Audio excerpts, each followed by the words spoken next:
My name is James William Shingy. This is Kung Fu Africa number 2, and this is part 2 of a Mass Effect theories, dreams, and things I want to do. It's just a Mass Effect video in its best. So as I was saying about the Asaris being pilots and stuff, and getting us to where we need to be in Andromeda safely, because you're gonna encounter aliens, so you need to be able to have your defenses up. You're going to encounter aliens that are friendly, so you're going to be able to have your negotiating skills up, and that's when you wake up the human pathfinders. So that's all covered. But you want to make sure that you get there, which is my thing. You got to get there first, and you need one mass relay to get out of the Milky Way galaxy. So once they accomplish that, that's when the 600-year journey begins. Once they leave the Milky Way, they got to go out there and do their damn thing and stuff like that. So once they do that, my question is, who's going to protect us on that long ass journey into the unknown? So I'm thinking you gotta have some damn soldiers doing it, and most likely those are gonna be commandos from the Asari camp, or they're gonna be Krogan, because those are the only two breeds that actually live that long. You don't really know how old Garrus is. You don't really know how old Rex is, and you don't really know how old any other Asari is, except for Liara, because she outwardly tells you she's only 109 years old. And by the time you get to the third game, she's like 111, 12, somewhere like that. She's older than you. But by Asari right, she's just like a hot-headed teenager. Alright? A very sexy, hot-headed, blue-titted teenager. Anyway, all fantasies aside, Asaris live up to 1,000 years. So when do they not count them as adolescents anymore? So given this big assignment would mean they would have to grow up really goddamn fast. So, that's a whole bunch of pressure to protect 20,000 strong on each arc. That's a lot of people going in there. Which is another reason why I won't understand how they won't have all the other races involved. Sorry, my neck is like cricking. Why they won't have all the other races involved. I'm gonna tell you like this. This is my personal feelings about this. I think that that's bullshit. I think that you can have all the 11 races from the Milky Way. I'm not saying you need to have them in abundance, and I'm not saying that they need to get the fuck up off the fucking arcs and everything. But why not have them? That's not fair to them that some of these bastards got left behind to get killed by the Reapers. It's called an arc. You guys are you guys are biblical, right? It's called an ark. Noah's Ark. You uh, why can't they be like Noah's Ark? Two of every species. Of course, they said 20,000 strong on one of the clips. For the humans, is most of you will be on the Nexus with me, and the rest of you will be on Hyperion, 20,000 strong. If 20,000 people can fit on a Hyperion, how big is this bitch? Plus, it's carrying the Tempest. It kind of got to make you think on that. So, how many people are going to be on each damn ship if they're bringing 20,000 strong of the human race? In the council races, if each one is coming 20,000 strong, how many people are going to be on the Nexus? Why won't there be any other races on there? Why won't there be Quarians? Why won't there be anything except for Geth? We know the Geth is not going to be there. We know the Collectors aren't going to be there. We know the Javik's not going to be there because he hasn't been woken up yet. So why can't there be Quarians? Why can't there be Volus? Why can't there be Solarians? Not Solarians. Elcor. Why can't there be Elcor? Why can't there be the Hanar doohickeys? Why can't there be Drill? They were dying from overpopulating in the first place, so you would think that they would have found the way on that ship. No, and Hanars have money. Shepard's proven that when they had to kill that Hanar diplomat in Game 3. So Hanars definitely have money. So I'm pretty sure they're going to be there because they have money. Volus also have money. So if they're not there, that's kind of fucked up. And the same thing with, shit, what the hell are they? I would like to say it was the Elcor, but it's not the Elcor, it's the other people. Damn it, what the fuck are they? Quarians. Yeah, I can't remember who I'm thinking about, but anyway, we know that they're not going to have any keepers. So who's going to maintain the ship? That's what another thing I want to know. Who's going to be in maintenance and repair? If we're not taking any keepers along, you're going to need someone to maintain that thing. Maybe they'll take one keeper, which would be cool if they at least take one keeper. Or no, maybe they'll take four keepers. If they take four keepers, it would make kind of sense Now I'm gonna do a theory on that. As soon as I get done with this video, I'm gonna do a theory on keepers and why I think they should come. In fact, fuck that. I'll do that right now. I really think that they should at least take 4 keepers. Secretly. Secretly store away some keepers on these arcs. Because someone's going to have to maintain that ship. Ships break down. So you're going to need someone to be awake to pilot the ship. You're going to need someone to be awake to protect the ship. And you're going to need someone to be awake to fix the ship. I don't really know too many things about Torians, Krogans, and Asari engineering. I do know that the Asari have commandos. I know that the Krogans have warriors. I know that the Torians have warriors. And we know that the Solarians have STG.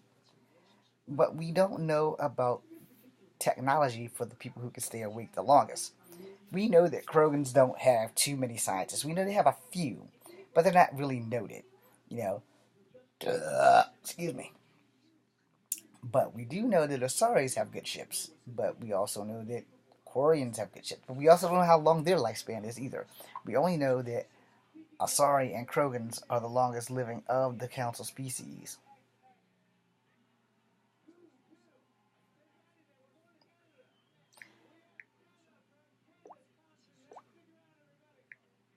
Sorry.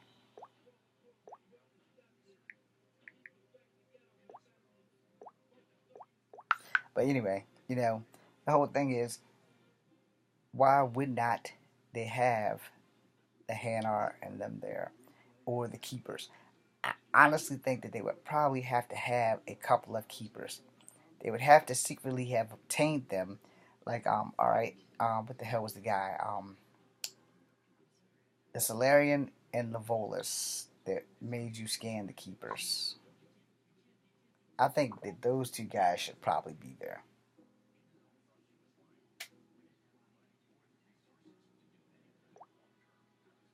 Sorry, text is important.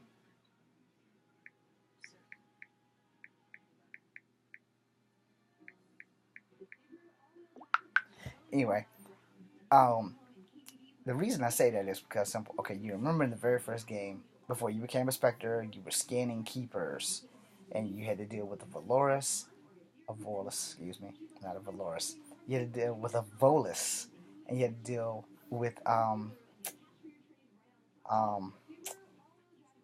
damn it, a Solarian. Now you don't see either one of those guys in game 2 or game 3. You don't. Because you don't have to deal with those guys in your basically a rogue specter and you come back depending on the choice you made. But when you come back, you're dealing with Harkin, you're dealing with Anderson, and you're dealing with Odina, and you're dealing with Bailey, and you're dealing with a couple of council members, and you're dealing with other things, but you don't remember the Volus, and you don't remember the Solarian, who you were scanning the keepers for. Maybe they built you some keepers to go with you, because you don't see them anymore in any of the games.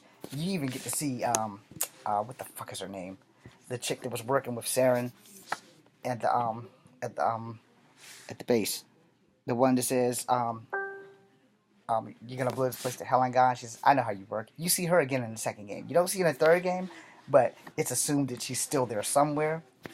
And if they left before the second game, then she's not with them. Unless she snuck off on a ship after the second game and tried to follow them or something, it's more than likely that she's not there. But you do see her in the second game. And you go get Grunt. So you see her in the first game and she runs, and you see her in the second game because you meet her when she gets Grunt and she goes, "I cut off the alarms when I noticed it was you. See, I'm helping. I let you in. And now I know how you work. So I'm going to get as far away from this place as I possibly can." Rana. So, Rana Tanaptis. You don't see her in the third game, but you see her in the first and the second game. And it's the same thing with Kirhi. You see him in the third game if he survived the first game, but you don't see him in the second game. So, if he survived, he may have had something to do with influencing people from the Solarian culture to go. Excuse me. I shouldn't have ate those potato chips and cheese.